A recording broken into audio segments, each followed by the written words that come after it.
Hari Migran Internasional yang jatuh pada 18 Desember 2022 menjadi momen yang spesial bagi para migran di Indonesia.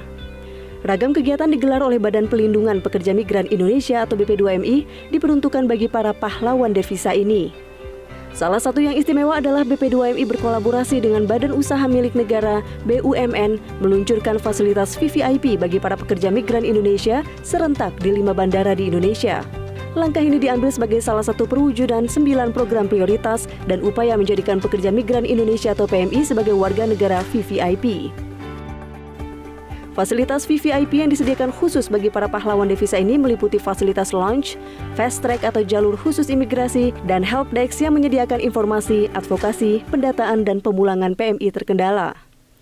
Peluncuran fasilitas VVIP ini merupakan kado istimewa dari Presiden bagi para pekerja migran Indonesia. Kepala BP2MI Benny Ramdhani mengatakan keberadaan fasilitas ini merupakan bentuk apresiasi negara kepada PMI yang telah menyumbang devisa negara sebesar 159,6 triliun rupiah per tahunnya, terbesar kedua setelah sektor migas.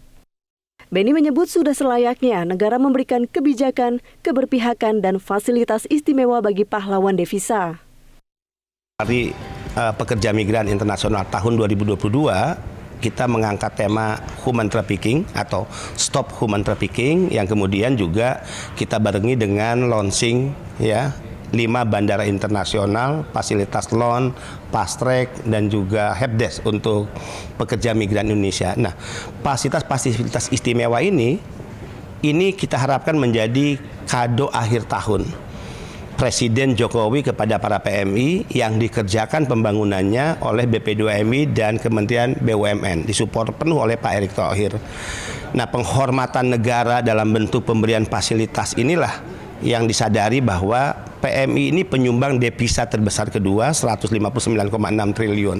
Mereka tidak sekedar pejuang keluarga, tapi juga pahlawan devisa. Karena itulah kemudian negara layak memberikan perlakuan hormat kepada mereka. Artinya negara ingin menunjukkan diri saatnya hadir, menunjukkan keberpihakan, tidak hanya membuat berbagai regulasi yang menunjukkan keberpihakan kepada PMI, pembelaan kepada PMI, tidak hanya kebijakan-kebijakan yang menunjukkan bagaimana layanan-layanan lebih cepat, lebih murah dan berbiaya ringan kepada PMI, tapi juga bagaimana fasilitas istimewa itu disiapkan kepada PMI. Benny juga menekankan negara harus hadir untuk menyelesaikan berbagai persoalan yang dihadapi PMI, terutama perang melawan sindikat penempatan ilegal pekerja migran Indonesia. Peluncuran dan peresmian fasilitas VVIP bagi PMI di Terminal 2 Bandara Internasional Juanda dilakukan oleh Kepala BP2MI, Deputi Kemenko PMK, Pemprov Jatim, dan Angkasa Pura I disaksikan para stakeholder terkait. Launch ini akan memberikan kenyamanan bagi para PMI saat menunggu waktu keberangkatan atau kepulangan. Kepala BP2MI juga meninjau jalur khusus imigrasi yang disiapkan untuk memperlancar dan mengurangi antrian saat pemeriksaan dokumen keimigrasian para PMI. Selain di Bandara Juanda, peresmian fasilitas VVIP juga dilakukan serentak di 4 bandara lain, yaitu Bandara Internasional Lombok di NTB, Bandara Internasional I Gusti Ngurah Rai Bali, Bandara Internasional Ahmad Yani Jawa Tengah, dan Bandara Internasional Kuala Namu di Sumatera Utara. Lokasi ini dipilih karena menjadi kantong-kantong pekerja migran Indonesia. Sebelumnya, fasilitas VVIP bagi PMI juga telah tersedia di Bandara Soekarno-Hatta sejak tahun 2020 lalu. Dan puncaknya tepat di hari ini BP2MI menggelar kegiatan Migrants Day 2022 di Jakarta. Sebanyak 4.000 peserta mengikuti jalannya kirap yang diikuti para pekerja migran Indonesia, PMI Purna, serta keluarga besar BP2MI. Pada kirap ini mereka berjalan dari titik Tamrin 10 menuju ke Bundaran Hotel Indonesia dengan membawa spanduk dan tulisan Stop Human Trafficking serta terima kasih Presiden Joko Widodo.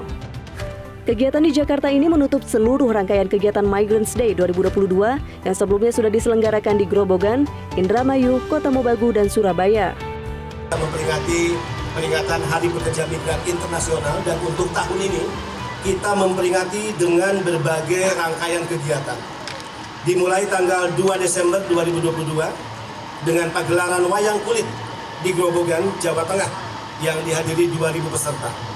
3 Desember 2022 kita melakukan launching KTA atau penyerahan kredit tanpa agunan kepada 500 PMI ABK di Pemalang. Masing-masing 35 juta untuk modal bekerja mereka. Kemudian tanggal 4 Desember 2022 kita melaksanakan Jalan Sehat dan Pesta Rakyat di Indramayu, Jawa Barat yang diikuti kurang lebih 3.000 peserta. Kemudian tanggal 10 dan tanggal 11 Desember 2022 kita laksanakan 2 event di kota-kota Mubagu, Sulawesi Utara, yaitu event drag bike diikuti 1.200 pembalap. Ini adalah rekor terbanyak peserta kedua secara nasional setelah Pekanbaru.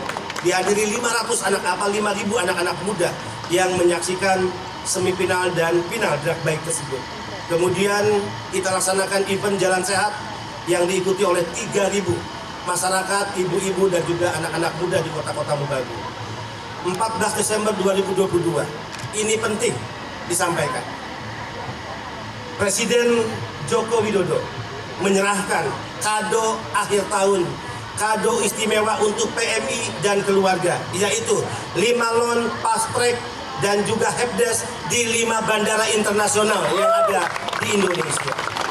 Di tanggal 14 Desember itu kita meresmikan loan fast track dan helpdesk di Bandara Internasional Kuala Namu, Medan, Sumatera Utara, Bandara Internasional Jenderal Ahmad Yani, Semarang, Jawa Tengah, Bandara Internasional Juanda, Jawa Timur, Bandara Internasional I Gusti Ngurah Rai, Bali, Bandara Internasional Jainuddin Abdul Majid, NTB. Fasilitas ini melengkapi semangat negara untuk hadir, negara untuk memberikan keberpihakan dan pembelaan serta perlakuan hormat kepada pekerja migran Indonesia yang kita harus berani mengatakan mereka adalah orang-orang penting bagi negara, mereka adalah pejuang keluarga, dan mereka adalah pahlawan devisa bagi negara kita. Berbagai inovasi dan perbaikan terus dilakukan oleh BP2MI. Hal ini dilakukan untuk memberikan perlindungan dan kenyamanan calon pekerja migran Indonesia maupun pekerja migran Indonesia selama bekerja di luar negeri. Beni menyebut berbagai inovasi dan perbaikan hingga tindakan nyata yang dilakukan BP2MI semata-mata untuk melindungi pekerja migran Indonesia dari ujung rambut hingga ujung kaki sesuai arahan Presiden Joko Widodo. Kita ingin yakinkan transformasi sedang berjalan, berbagai kebijakan yang menunjukkan keberpihakan sedang kita kerjakan, dan tentu saya katakan ini bukan pekerjaan Beni Ramdhani. Saya adalah pembantu Presiden dan semua yang dilakukan oleh saya sebagai kepala badan itu atas perintah Presiden. Kita bersyukur punya presiden yang memiliki keberpihakan, empati, dan bahkan peduli yang sangat luar biasa kepada pekerja migran. Di awal saya dilantik, beliau sudah memberi pesan, Mas, lindungi PMI dari ujung rambut sampai ujung kaki. Nah, ini bukti ya bahwa itu sikap ideologi seorang presiden yang memahami bahwa beliau lahir dari rakyat, hidup di tengah-tengah rakyat, disumpah atas nama konstitusi negara yang bekerja sebenarnya untuk rakyat. Dan perintah itu datang kepada para pembantunya, termasuk kepada saya sebagai kepala BP2MI. Negara ini dituntut untuk menempatkan pekerja yang memiliki kompetensi. Mereka yang berpendidikan, mereka yang setelah mengikuti pelatihan, pendidikan, mereka ahli di bidang sektor pekerjaan yang mereka pilih, memiliki kemampuan berbahasa, dan setelah dokumen lengkap mereka miliki, kita lakukan pembinaan melalui OPP atau prelim, mereka kita berangkatkan ke negara-negara penempatan. Untuk apa? Mereka bukan pengemis pencari pekerjaan, tapi mereka adalah anak-anak bangsa, duta negara untuk berkompetisi dalam merebut peluang kerja di luar negeri. Sehingga sering saya doktrin para PMI, Anda harus berangkat dengan kepala tegak dan kembali ke tanah air dengan membusungkan dada. Jangan pernah Anda berpikir Anda ke luar negeri untuk menjadi pengemis pekerjaan. Tapi yakinkan pada diri PMI bahwa Anda adalah orang-orang yang kompeten, yang memiliki keahlian, keterampilan, kemampuan berbahasa, memiliki pendidikan yang jelas, menjadi duta negara dibuktikan dengan berbagai dokumen lengkap, yang negara-negara penempatan itu membutuhkan Anda, membutuhkan kita. Nah, percaya diri ini yang penting. Ini bagian dari pendidikan mental bagi mereka. Berbagai inovasi dilakukan oleh BP2MI dengan harapan ke depannya negara semakin memberikan perhatian lebih kepada para pekerja migran Indonesia. Pasalnya, sebagai pahlawan devisa, PMI berhak mendapatkan pelayanan dan fasilitas dari negara. Tim Liputan, MGN.